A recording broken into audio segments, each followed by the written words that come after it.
2024 সালে ইউরোপ ভ্রমণের স্বপ্ন দেখা হাজারো বাংলাদেশের জন্য এসেছে এক হতাশাজনক খবর।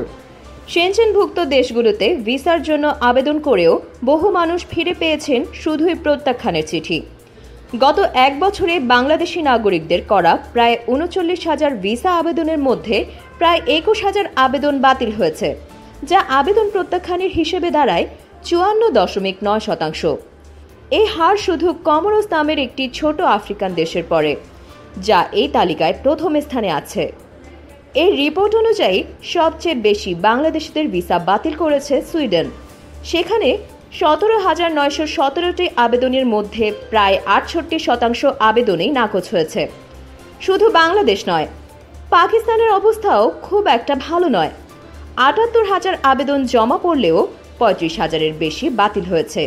প্রত্যাখ্যানের হার 47%-এরও বেশি। বিশেষজ্ঞরা বলছেন, এই বিপুল পরিমাণ ভিসা বাতিলের পেছনে একাধিক কারণ কাজ করছে। এর মধ্যে রয়েছে আর্থসামাজিক প্রেক্ষাপট, ভ্রমণের পূর্ব ইতিহাস এবং প্রয়োজনীয় কাগজপত্রের ঘাটতি।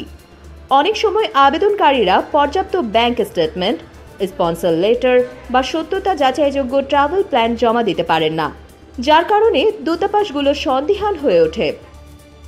এমনকি 2023 সালের তুলনায় 2024 সালে বাংলাদেশের ভিসা প্রত্যাখ্যানের হার অনেক বেড়ে গেছে। 2023 সালে যেখানে প্রত্যাখ্যানের হার ছিল 42%, সেখানে 2024 সালে তা লাফিয়ে উঠে দাঁড়িয়েছে প্রায় 55%। এই পরিসংখ্যান আমাদের জন্য একটি গুরুত্বপূর্ণ বার্তা বহন করে।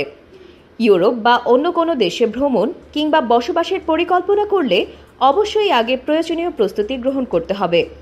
সঠিক কাগজপত্র, অর্থনৈতিক স্থিতিশীলতা এবং বিশ্বস্ত ট্রাভেল ইতিহাস, এসব বিষয়কে গুরুত্ব না দিলে ভিসা পাওয়া আরও কঠিন হয়ে উঠবে।